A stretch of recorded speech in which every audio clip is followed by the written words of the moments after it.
Right, good morning. Right. Welcome to our second episode of the Pinoy Money Ideas podcast. My name is Ray. Hi, and this is Princess. All right, so thank you for coming on our second episode. And right now, we were actually talking about kung ano yung pwede nating i-discuss today, no? There was supposedly an original topic. When we talked about it, parang mas maganda kung iurong natin siya ng konti, no? Kasi we wanna talk about the elephant in the room, which is loans and utang. Yeah, I think this is something na hindi natin masyado na ma-manage. Kasi pag sinabi mong utang, hindi natin alam kung paano i-handle ang utang eh. May mga times na iniisip natin na kapag utang, masama yan for us. Actually, yeah, kasi I actually know people who have destroyed their lives or ruined their lives because of that. Some of them even leads secret lives. Makala mo maraming pera, yung pala nakuha sa utang, which is kind of sad because loans in general is not entirely bad. I mean, it's actually good if managed properly. And you have a very valid reason kung bakit gusto mo siya makuha, and we'll discuss that later, no? But ano nga ba tong mga vehicles ng utang na to? And ito, would you agree na isa sa mga nagpapatabo ng usapang personal finances, yung utang talaga on a personal level? Oo. Parang for me, ito yung tipo na laging tinatago ng mga tao eh. Ayaw nilang pinapalabas na marami akong utang. But when, in fact, in reality, maraming tao naman talaga ang may utang. Hindi porket yung utang sa 5-6, hindi lang naman yan yung utang sa mundo eh.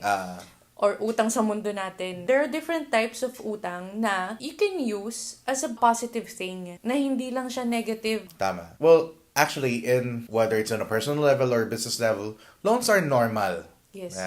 In fact, in businesses, we'll dedicate a whole episode for business loans. But basically, a business loan is normal, and most companies, even if they have huge assets, would normally resort to loaning if it makes sense for them financially to loan instead of, get it somewhere else. Yes.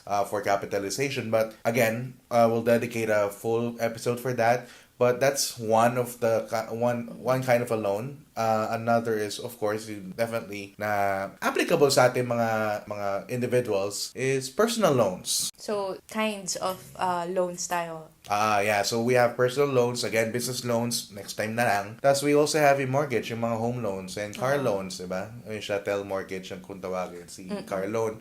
But for the purpose of this discussion, we'll focus on two kinds of loans. One is personal and one is mortgage. Why? Between mortgage and car loan, I'm gonna go for mortgage kasi there's merong meat dun sa mortgage na pwede natin pagkakitaan pa. So we'll discuss that later. But so personal, this is for a normal Filipino. So sobrang dali ng access sa pera ng tao. I can easily get money again tomorrow by loaning. So, gagastos ako ngayon. Can you, give me examples of different types of personal loan? Kasi ako parang, ang pagkaintindi ko lang sa personal loan is credit card. Tsaka, ang loan sa mga kakilala, sa mga kamag-anak. Pero what other loaning vehicles ba ang meron na kung saan delikado na nalulubog ang mga tao? Well, buti natanong mo ako kasi napagdaan ako yan lang mga yan. Galing na ako dyan. Galing na ako dyan. Pero, ako kasi, aminado ako talagang duman ako sa puntong kailangan ko. Yan. But, looking back, naisip ko, kinailangan ko ba lahat ng yun talaga? So, we'll discuss that. So, meron tayong friends and family loans, which is, isa sa mga mas madaling makuha, pero pinaka-nakakahiyang ma-default. Ma-default ka. Meron tayong galing sa mga banks, which is medyo mas matagal siyang ma-approve. Tsaka maraming qualifications. Maraming qualifications doon. Maraming kang dapat ipasa. So, kung pangit yung credit score mo, talagang hindi ka papasa. So, mas maganda kung sa kaibigan ka lang. We also have SSS and Pag-ibig, which is very, very much available to everyone who has contributions. X number of contributions. Sa Pag-ibig, it's 72 months of contributions, no? And for SSS, it's 36 months. Or is it the other way around? We'll look it up, no? So, but basically, yun yung isa sa mga... Actually, meron pa pala. Marami pa. Ang uso, lalo na kapag meron kang small business, is yung 5-6. Kung tawagin. Ito yung mga nakamotor pa na may turban. Pero minsan, ang mga 5-6 ngayon, kahit hindi na Indian national may mga nagpa 5-6 na rin na Pinoy talaga. Definitely. And ang tawag dyan is loan sharks. Oh, loan sharks. They're called sharks for a reason because yung interest nila is very onerous. 20% sometimes in a matter of weeks, in a matter of months. Ang laki nun, Lugi ka dun. Definitely.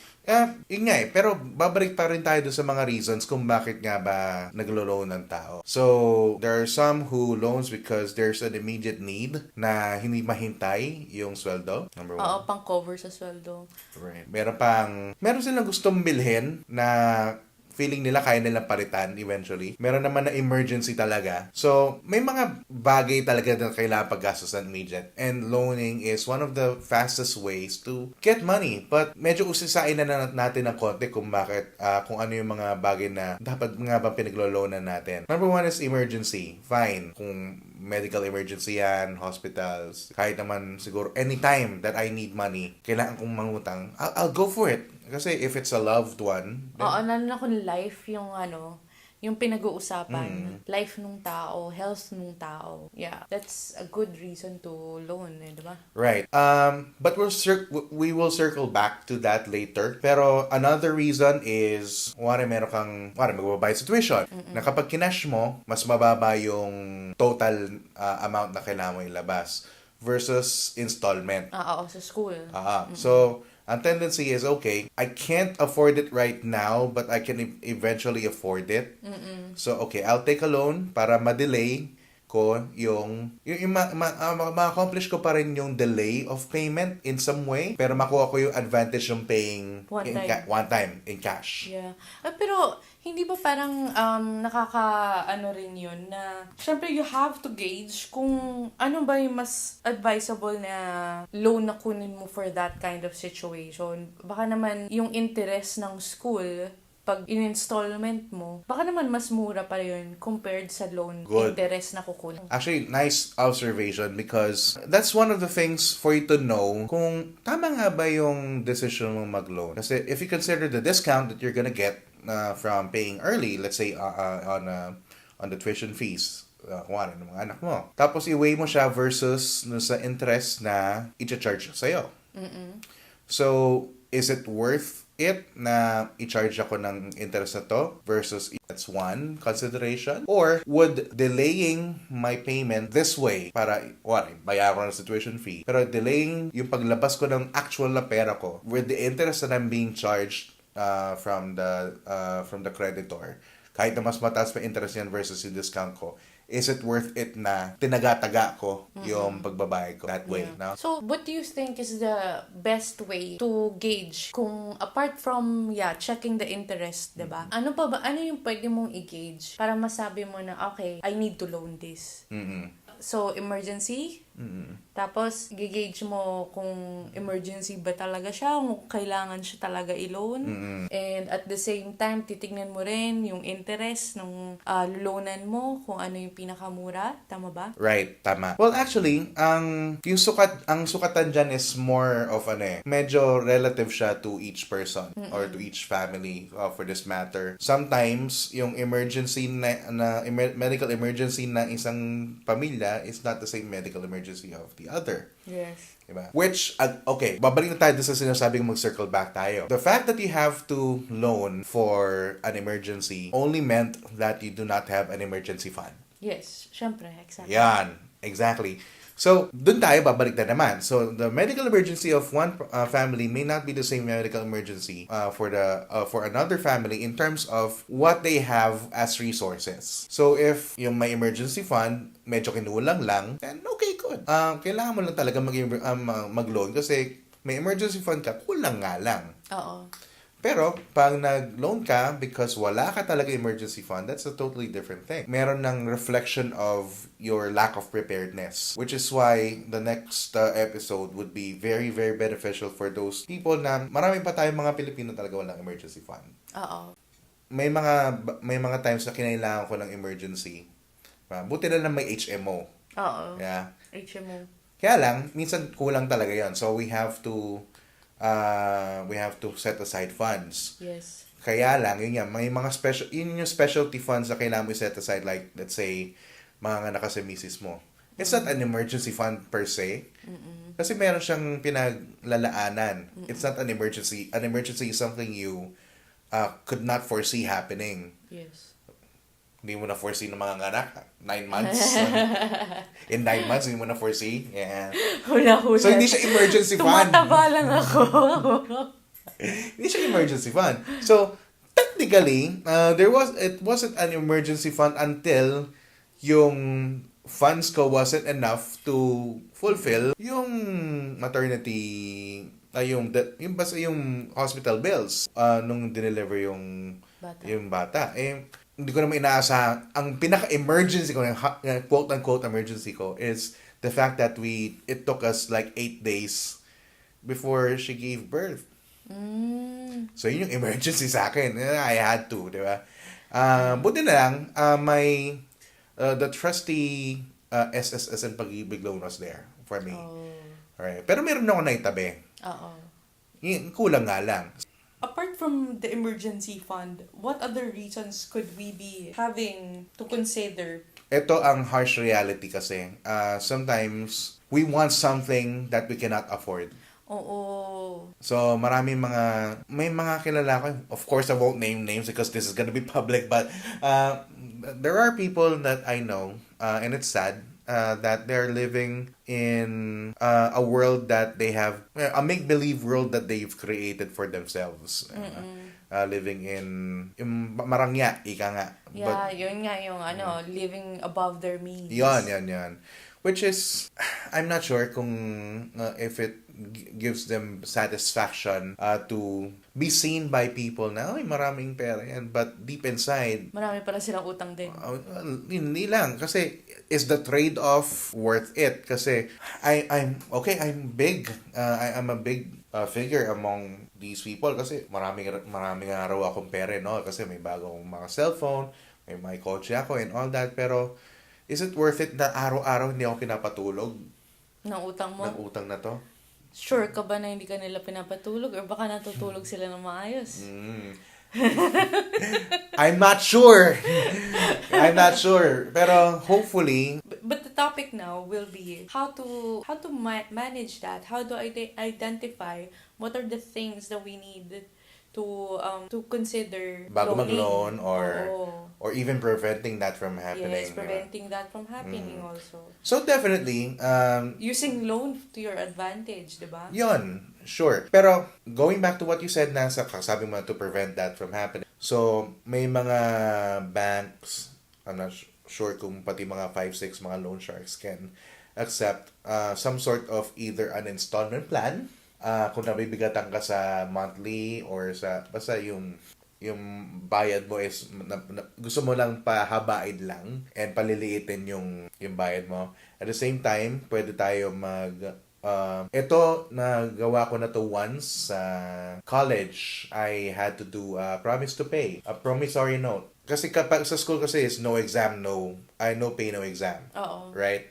So, I had to resort to that at one point in my life. My life wasn't that peachy back then. It is not always good. So, I had to do that. Promissory note. So, it's as if you paid on the condition that, you pay it at a later time. But there's a document that you're promising to pay.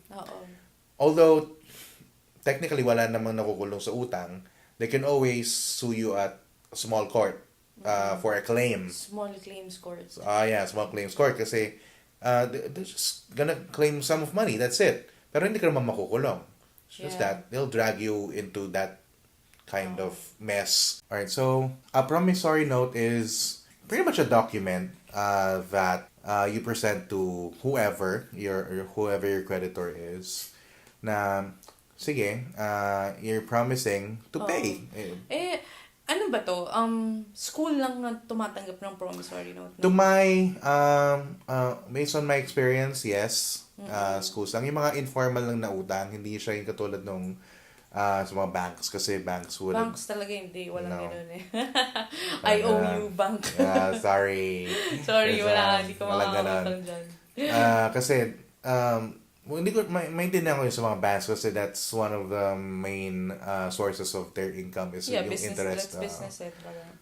So, there. Now, another way of, like, managing that loan and hopefully improving yung terms mo is a little bit tricky.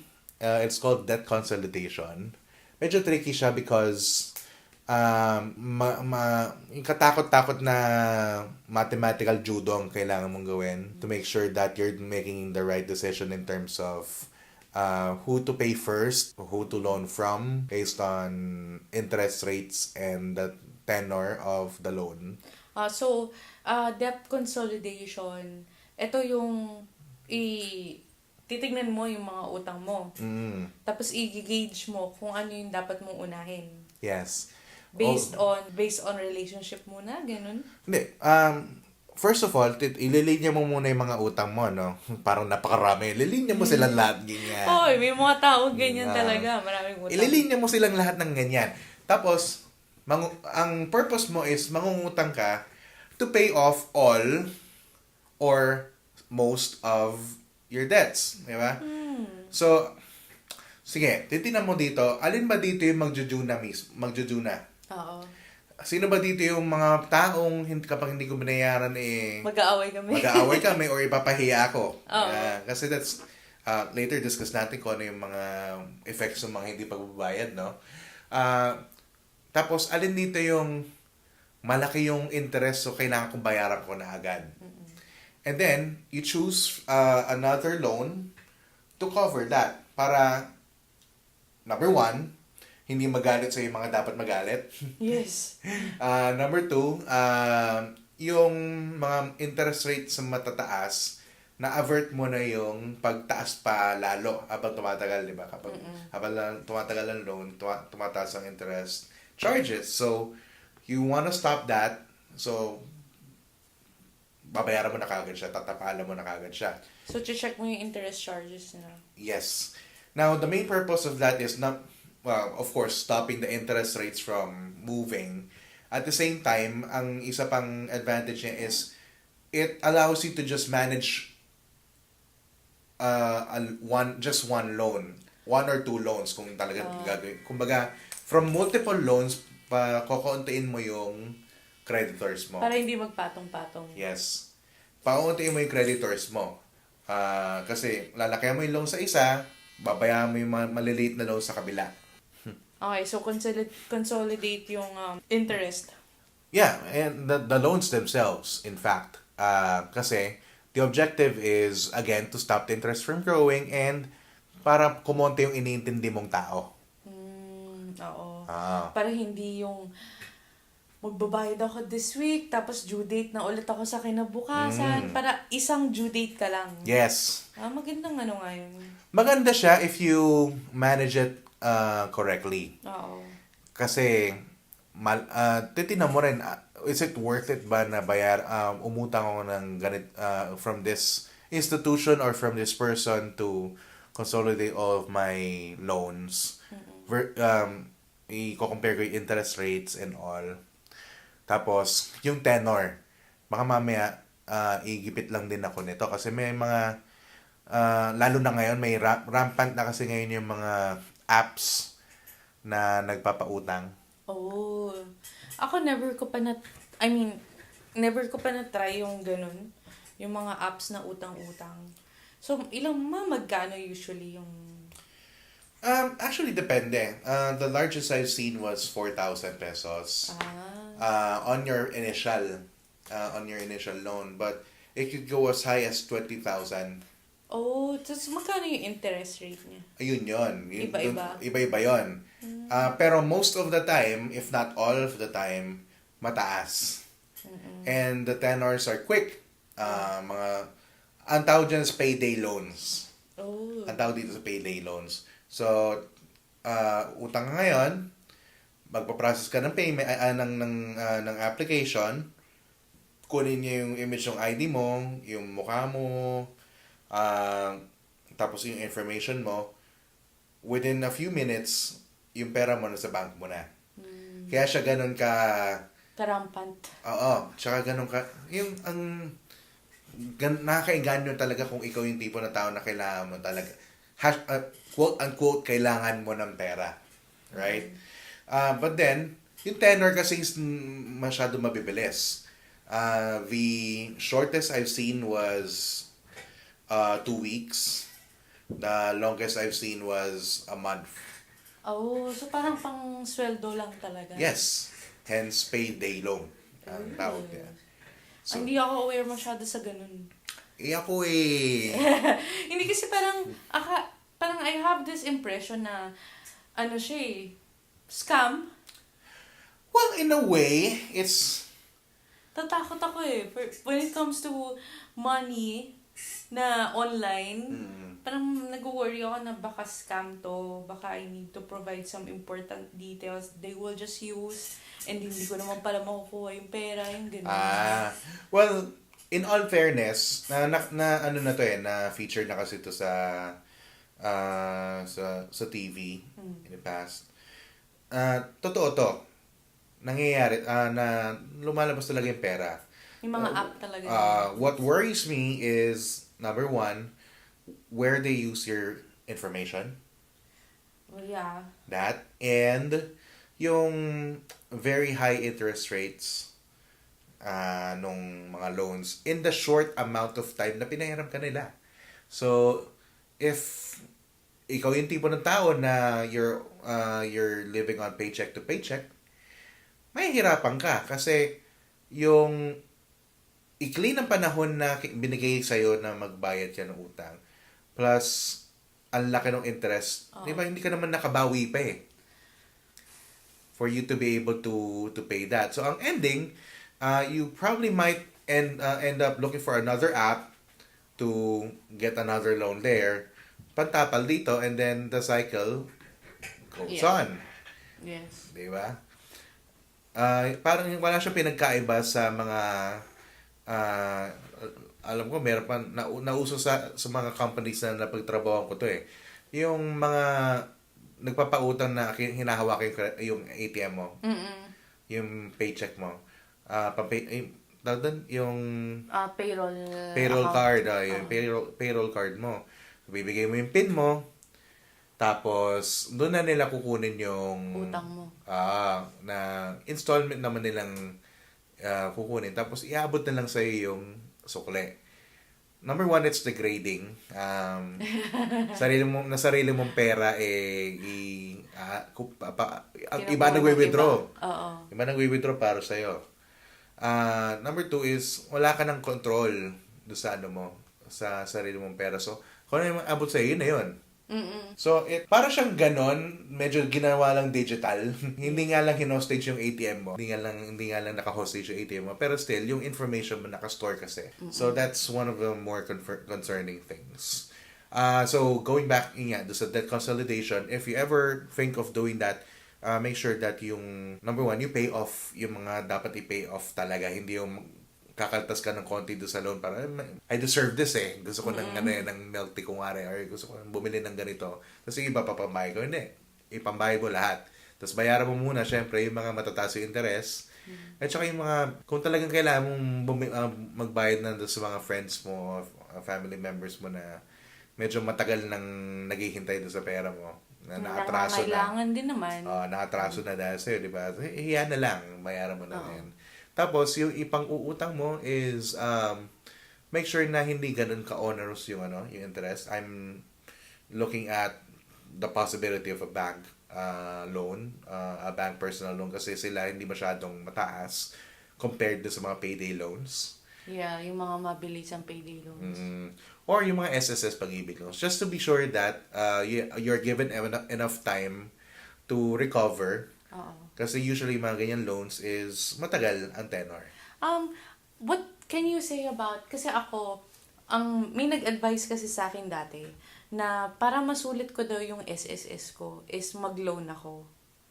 Hanggang sa lumaki yung makukuha kong loan. Well, actually, yung SSS loan is it's based on the number of months that you've been contributing. Oo. Hindi siya dahil sa maraming beses ka nag-loan, hindi dahil doon. Although I'm not sure kung merong katotohanan sa chismis na kapag hindi mo ginagamit yung SSS loan mo, ilo-loan din, kumbaga gagamitin ng iba yan. Oh, at Narinig mo saka, ba yung chismis na yun? hindi. Well, syempre, money naman talaga, umiikot lang. Mm-hmm. So, ang binigay sa akin na advice sa akin dati was, di ba SSS, it's for pension. Mm-hmm. Magkano lang naman yung pension na makukuha mo once you retire? So, it's like, pag-grocery mo lang yun eh. Or, depende pa sa inflation at that time. Sobrang baba lang. Like, min lolo ko right now, 3,000 lang yung pension niya. So, parang lugi pa rin siya. Although, may nakukuha siya, pero lugi. So, parang, sabi nila, para hindi mo daw ma-feel or magamit mo yung SSS to your advantage, mag-loan ka. Parang masulit mo ikaw. Oo, masulit mo siya.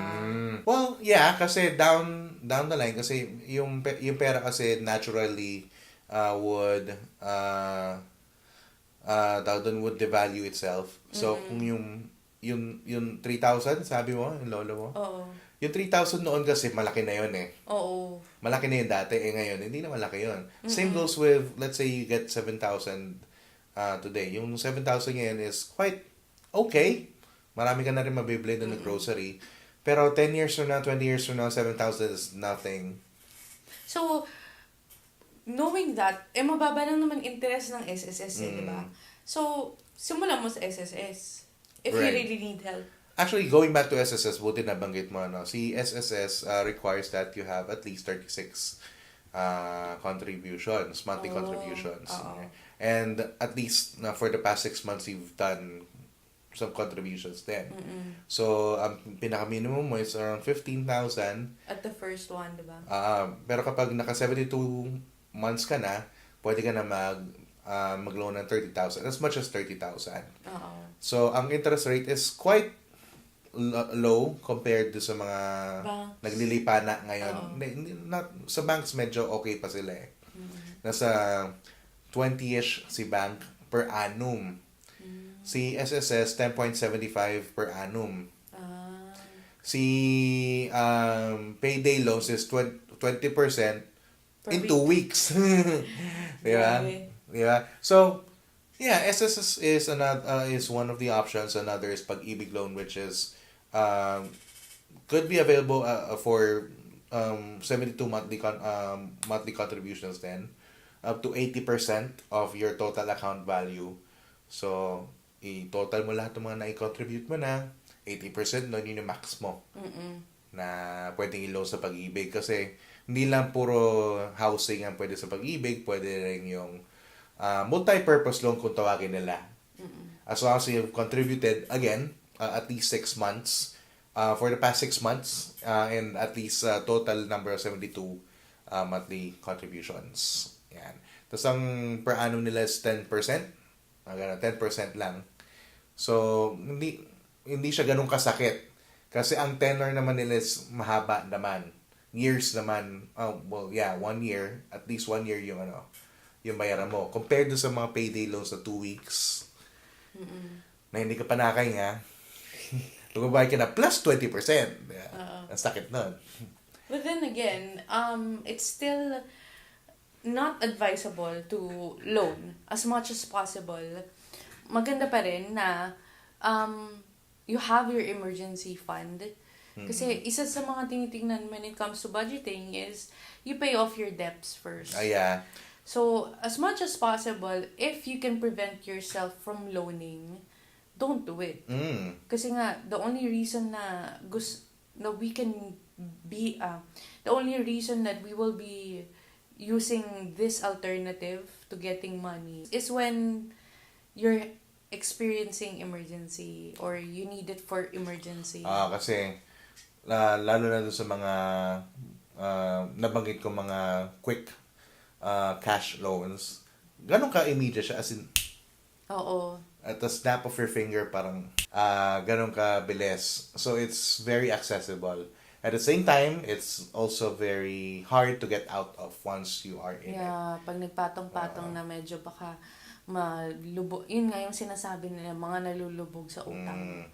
So it's not really advisable to pay debts using debts then. Yung mangutang ka to pay utang. But some people do that because, again, because of the concept of debt consolidation. Debt consolidation. Kung wala ka na talagang, kung lubog ka na talaga sa utang, then you do that debt consolidation.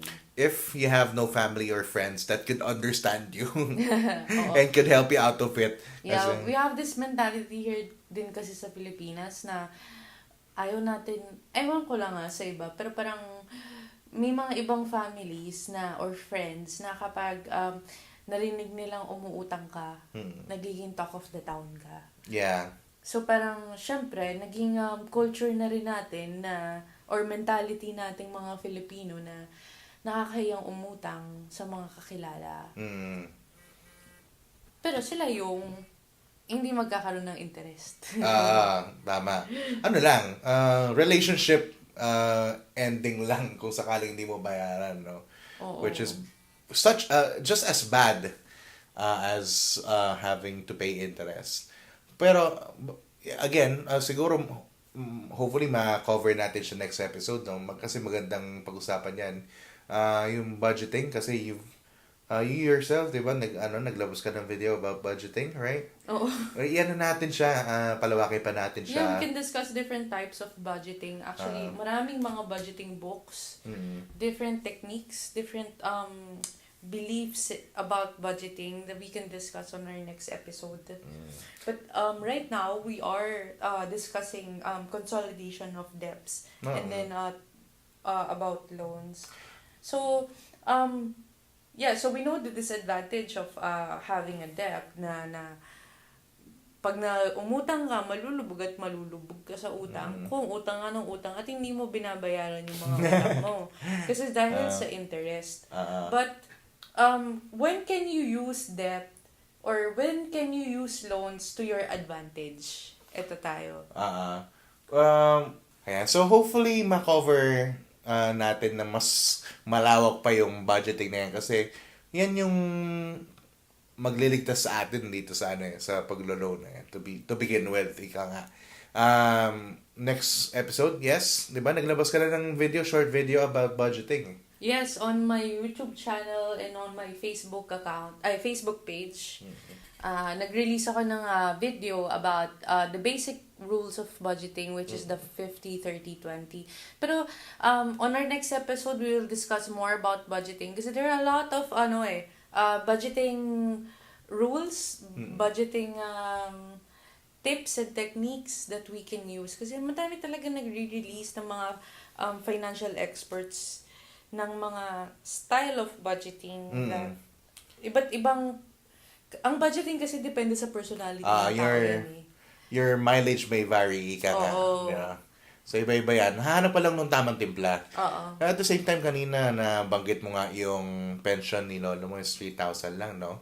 So, other than creating an emergency fund, we also want to be able to save enough to cover yung ating retirement. Ika nga. Kasi we can no longer rely on SSS to get us through a comfortable life after we retire. We have to make it on our own. So, sana doon sa budgeting rules niyan, may maitabi tayo for savings, for retirement. At the same time, we can also look at possible other investment vehicles that could improve our retirement fund. Yeah. Actually, magandang topic yan pag-usapan next time. Retirement fund. How to build a retirement fund. Ayun, sige. Maganda yun. Next episode kasi for now, meron pa tayong isa pang hindi pa nako-cover na loan, which is yung sa mortgage, yung home loans, no? And mortgage and car loan is also pwede rin isama dyan. Kasi when it comes to mortgage naman, there are two things na kailangan mong tignan. Are you going to use that mortgage for your personal? Titirahan mo ba yung bahay na yan? Or gagamitin mo siya for investment. So, kung gagamitin mo siya as a personal home, merong sinusunod na percentage dyan na dapat, nasabi nila, na dapat yung mortgage na makukuha mo sa bangko is around 28 to 30% of your income. So in terms of monthly outlay Monthly labasan. Na, kasi pwede ka naman pumunta sa bangko to see magkano yung loan na pwede mong kunin pag 5 years to pay, 5 years to pay, 10 years to pay, 15 years to pay, di ba? So pwede mong makita doon kung itong 10 years to pay na to, mabilis ko nga siya mababayaran, pero ilang percent siya doon sa income ko na babawasan. Okay, gets ko. Kasi, buti na-cover mo yan, no? Ilang percent, kamo? 28 to 30%. 28 to 30%. Kasi nung bagong kasal kami ni Mrs., no? Sobrang saya namin. Nakakita kami ng bahay na 10,000 lang hinihingi na Down payment? parang reservation na deductible naman sa down payment. Tapos yung down payment, babayaran lang namin is 8,000 for the next 15 years. 15 months. 15 Down months. payment Down 'yon. payment. So, after nun, 17,000 na siya for the next 15 years. Pero kami bilang excited kami and ang nakita lang namin is yung 8,000 for the first 15 months. Na sa amin, hindi namin kayang-kaya. Now, I did the math earlier, as you were speaking. Nakita ko yung 8,000 pala na yun. Kaya pala nababaan kami. Was that it's just 16% of our total income in terms of, yung conjugal namin. So, kayang-kaya, 16% lang pala eh. But then again, going back to the 17,000 per month na after those 15 months, those first 15 months, ano na siya? 33% na siya. Ng nyo? Ng total income namin. Oh, so nahirapan kayo? So, nabayaran namin yung down payment, tapos nandun na yung malapit na matapos yung down payment, doon na yung realization, teka lang, paano natin babayaran yung 17,000? Wala tayong contingency para dito. So, up until yung recently lang, we were going back and forth with the developer. Sinabi namin na we'll just let it go. Yun nga. But did you try to sell it? I tried to sell it, pero siguro kasi ang kasalanan din namin, hindi namin tinignan kung nasaan yung lupa. Hindi ko na nababanggitin kung sino si developer, no? Pero si developer kasi hindi niya ipapakita sa'yo hanggat hindi pa ita-transfer. So, hindi mo lang kung nasa. Alam mo lang yung general location ng nasa yung bahay mo. Pero, yung mismong face na yon, hindi mo lang kung saan located doon sa city na yon. So, nalaman namin na malayo pala siya sa main highway. At nalaman na lang namin siya late na kasi yung itinakas lang kami nung ahente namin papasok sa loob. So, hindi alam nung developer na nakita ko na. And it's napakalayo. So, tinry namin i-transfer, walang kumakagat. Even at a steep discount, ayaw talaga. So, naisip namin it's just 100 something pesos lost. So, pinatawan na lang namin. Yeah. So, yun yung common problems about getting mortgage and using that asset as your personal home. Kasi, di ba, sinasabi nga nila, pag bumili ka ng bahay, pag bumili ka ng kotse, you have to gauge it if it's going to be a liability or an asset to you. Kasi liability, ito yung labas ka lang ng pera, hindi ka kumikita dun. And an asset is where you earn money from. Diba? Yung kumikita yung bagay. Investment. Kumbaga, investment siya. Kaya siya naging asset.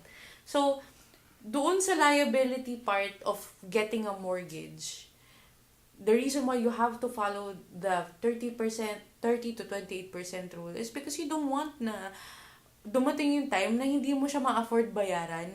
Kasi sobra-sobra siya dun sa kinikita mo pala. Kasi meron tayong common misconception sa mga Pilipino na basta may bahay ka na, you're all set. Oo. Importante na may sarili kang bahay. Yun din naisip ko nun. Oo. Paano kung 50% naman pala ng kinikita mo yung mortgage mo?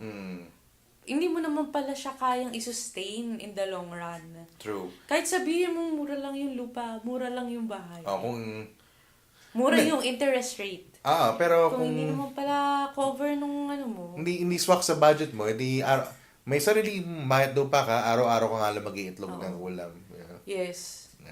Pero, may mga tao na they would brave that because they're confident na eventually naman they'll find a better paying job. Yeah, lalaki yung pera nila or mapopromote sila. But still, in the essence of financial planning, you should expect for yung possibility of possibility na hindi mangyayari yun nga. Na natataas yung income mo. In fact, it's... Sabi nga nila, don't count the eggs until it's hatched. Ayun, Kasi, the probability of you getting a raise is less than the probability of your money being of less value down 3-5 years down the line. Yes. Diba? Lalo na kapag medyo hindi ka naman ganun kagaling ang empleyado, di ba? Bakit ka maghahangag ng promotion? Siyempre, yung mga nagbibilang ng itlog na ganyan, yung mga magagaling sila sa trabaho nila. Hindi, pero still, may mga nangangarap na still, you don't know. You don't know what will happen to you in 2 years, 3 years. So, might as well na if you are going to do if you're going to get a mortgage as a liability to you, make sure mo na pasok dun sa budget mo.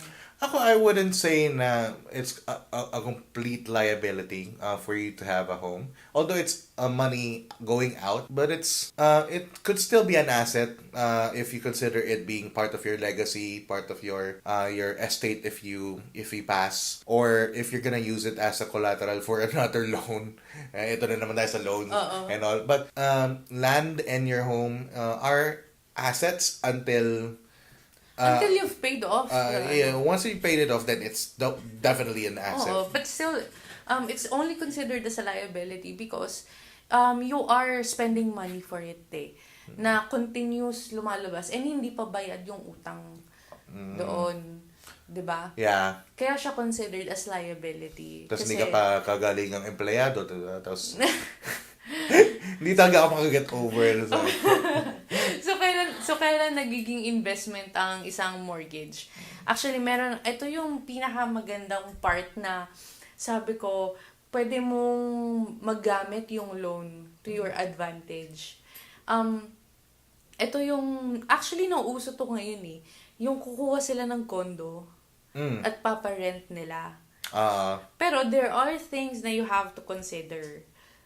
Ang importante dyan, para hindi ka mabigatan, is make sure that the rental fee, the rental amount that you can have that unit rented, is the same amount or higher than your mortgage. I would go for higher than my mortgage, no? Pero, mas maganda higher. Pero kung ka-level niya yung mortgage mo, mas maganda. Kasi parang wala ka naman talagang nilabas na pera doon. Although, you have to take into consideration the risk of that kind of investment. Paano kung wala masyadong nagre-rent doon sa area? Or walang nagre-rent doon sa unit mo because you need to renovate. So, or hindi ka takbuhan ka, hindi ka bayaran nung tenant mong empleyadong hindi kagalingan. Meron naman 1 month advance, 2 months deposit, diba? I know. Gusto ko lang maisingit na naman yung empleyado na yun. sinabi naman niyang empleyado. May hugot ako dyan eh. Yung mga nauungusan ako sa promotion. Hindi naman, joke lang. Hindi na ako magsasalita. Mga nakikinig siya, ma-hurt. Huwag gano'n! So, for investment, maganda rin siya so, etong mortgage na gagamitin mo yung rental fee to your investment. Pero you have to see din kasi kung kailan mabubuo tong bahay. Kailan mabubuo tong unit na or condo na bibilin mo. Kasi baka mamaya, 3 years mo siyang binabayaran, tapos hindi pa siya buo. Hindi pa yan kumikita. Tulog yung pera ko. So parang the same with other businesses, you have to see kung yung ilalabas mong pera, mababawi mo ba doon sa... Pero mas mura kapag pre-selling, di ba? Sabi nila, mas mura pre-selling. Actually, yung ginagawa nila doon, ang secret na sinabi sa akin ng isang real estate agent is, pre-selling, bili mo na, pag malapit na matayo, or malapit na matapos, malapit na i-release, ibenta mo. Kumubo na siya nun. Kasi malaki na yung interest na Okay yun na. Actually, ganun yung ginagawa ng mga ibang real estate agents na kapag nakabenta sila, yung commission nila, gagawin nila, pangbibili na nila ng studio unit lang sa pre-selling. Syempre, alam nila kung ano yung mga maglo-launch eh. Before launching, pre-selling, pinapasok na nila yung commission nila dun. Tapos pag ibebenta na, tsaka nila ibebenta. Parang ticket scalping nga. Oo, gano'n yung gagawin. Yung mga bibili ka ng matagal pa, tapos for yung expectation mo is pag malapit na yung event, mas marami na yung magiging interesado. So, or pag malapit na matayo. Parallel nga siya sa ticket scalping kasi pag nanonood kami ng UAAP dati, ibili ng yung mga hindi makabili ng ticket, pupunta sa mga scalper. Mga mas mahal ng twice or 3 times. No? So parang ganun nga yung sa real estate. Parang ganun ng iba. So, yun, technique din yun pagdating sa... although, I don't know if you can use mortgage for that. That's what I don't know yet. Pero, pero on the subject of investments, maganda siya. Maganda siya. So, we can discuss about it when we talk about investments na pagdating sa assets. And we'll bring along a real estate agent, diba? Para mas maliwanagan tayo sa ins and outs kasi both of us, we understand we're not licensed for that. We're not licensed for that. Pero magdala tayo ng expert para makahanap tayo mga trade secrets, diba? So pagdating sa mortgage, this is for the house. So kapag sa car loan naman, syempre, again, pag ginagamit mo as personal, it's a liability. But if you're gonna use it to earn money, like kung i-grab mo, so you have to research din. Kung yung loan mo ba na kinuha sa car loan, mako-cover nung kikitain sa Grab. Kikitain sa pagparenta ng school service or car rental mo, di ba? So, yun yung mga bagay na you can use loans to your advantage. Na parang pwede mo siyang gamitin to start something, as an investment. Lalo na yung Grab, no? I'm not sure kung recently nag-open pa si Grab. Kasi there was, just this past January, nag-open sila ng 22,000 slots. Hindi ko alam kung naubos yon.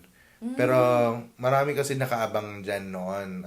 Medyo matagal bago ni-resume ang pagtanggap sa kasi susobrahan na yung kotse sa kalye.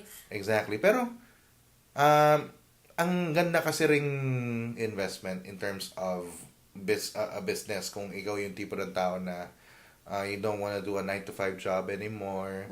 And you have enough money to cover yung purchasing at least in down payment man lang ng car, and you have to have at least 50,000 in the bank as a security for putting your car into the Grab program. No?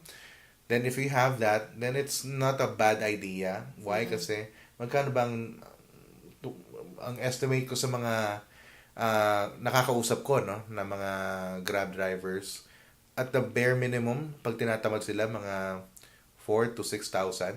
A day. Diba? Pag sinisibak sila, mga 8. Oh. Diba? And kapag sobrang tumal and sobrang ano nila, tawag doon, sobrang tinatamad, hindi masyadong naglalabas. Kasi yung iba, to 12 hours, yung iba nag-8 lang. Oo. Pero pag yung mga nag-12 oras, sometimes 16 pa, ano yan, yung 8,000 na yan, weekly. Weekly lang. Yung mga tinatamad. Pero if you count 8 times 4 in a week, how much is 8 times 4? Hindi ko alam. Tinitas lang kita. 32,000. Di ba? So sabihin natin, pinakamahina mo na 8,000 in a week. Tapos magkano ang yung mga sedan na super basic lang? Yeah, may mga 10,000 na ano dyan eh. Monthly. Sabihin na natin 14 monthly. Wari lang. It's still a far cry from 32,000. Kumita ka pa rin ng, ayan, math na naman tayo. Oo, tapos may gas ka pa. 18,000 na kinita mo, neto nun, minus mo na lang yung mga panggas mo, let's say mga, give or take, mga 5,000 for the whole month. Kumita kang 13,000. Maintenance, sabihin natin 3, 10. Not bad pa rin, tinamad ka pa nun. Diba? So, in terms of idea, a business idea, Grab is one of them. Although it's deteriorating pero na rin eh. depende rin kasi sa sipag ng tao na ng driver yan eh. Tsaka how you handle the business. Kasi there are other people na talagang ginagawa lang nilang pure business yung Grab na kukuha sila ng extra car para lang to invest on that. Na mag-hire lang sila ng taga-drive. Yan. So, maganda if we have a kung meron tayong audience na na-experience ng mag-Grab, anong tingin nyo dun sa, or ano yung na-experience nyo doon sa pag-i-invest nyo dun sa Grab? Na kung ikaw yung Grab driver ka, do you think it's worth it? Or kung nag-invest ka ng mga sasakyan sa Grab, kamusta naman po yung kita nyo? Tama. Kasi, para maliwanagan kami kasi lahat. some people are content with little returns basta hindi napapagod. Tsaka ilang oras? Ilang oras ba dapat ikaw nagda-drive? Tsaka ilang araw? So, alamin natin yan. Oo. So, kung meron ka lang kilalang Grab driver or kayo mismo ay Grab driver, comment. Comment naman kayo. Let us know. So, and we will read your comment next episode. Next episode. No? Shout out namin kayo. Shout out tayo. Shout out. Woohoo! May pa-shout out na kami ngayon. Anyway, so going back, no? So the advantages of, the good thing about doing a loan, pag gagamitin mo yung mortgage and car loan mo, kung pang-investment siya. Yeah, I guess we've said enough, no? Kasi, going back doon sa sinabi ko kanina, loans are not entirely bad naman. And in fact, it's a very helpful tool for you to get by in some situations and circumstances na hindi mo naman na foresee. And you weren't prepared to face din naman, which again goes back to proper budgeting, but that's another topic of discussion next time, no? But loans again in general are not bad unless you abuse the ease of access of money for things that are really not necessary naman talaga. Oo. And tsaka you have to look out. Kailangan mong tingnan yung loan mo. You have to watch out for it. If it's earning too much interest, if it's kung nagpapatong-patong na ba yung utang mo, you have to control and you have to watch out kung it's putting you down. And it's not going to you. Parang hindi siya nagiging parang hindrance Oo, parang hindi siya nagiging advantage sa'yo na nag-loan ka. Kasi loans are supposedly be used to your advantage. 'Di ba? Hindi lang para mabili yung gusto mo. It's very that. tempting. Diba? It's very tempting, but as much as you can, especially if it's a personal loan, as much as you can, medyo lumayo tayo dyan sa possibility na yan. At if you catch us on the next episode, you'll get to know more about budgeting and how to set aside funds for different emergencies, so you don't have to resort to a loan. Yes. All right. So with that, we end this discussion. Yeah. We appreciate you staying on for quite a while this time around. I hope you like this conversations that we have about debts and loans, and I hope that you got something out of this. Yeah, definitely. Because maraming mga Pilipino nagsasuffer, hindi mai-open ang topic na utang. And hopefully, this is a window, a door that we opened for a free discussion of a usual taboo topic, which is known. So, catch you next week, next Friday. Yeah. Once again, join our page, Pinoy Money Ideas. Yeah. It's on Facebook. It's a brand new group. We post our weekly podcast, definitely. Daily we have theme days, and the goal is to be able to be the go-to for everything about money, personal finance, for the regular Joes and Janes like us. Yes. And please don't forget to join our Facebook group and subscribe to our YouTube channel and follow our Spotify account. Pinoy Money Ideas. Yeah. So my personal also, Princess Shook, on my YouTube channel and my fan page. Ako wala pa. Darating pa tayo dyan. Probably next week, I'll join in and create my own page, and may advertise na ako sa sarili page. But for now, we want to leave this on a positive note. So with that, we want to end this episode. Again, we thank you for the amount of time that you spent with us today, and we hope that you'll still be there next week. Yeah. My name is Ray. And my name is Princess. And see you next week. Bye! All right, bye.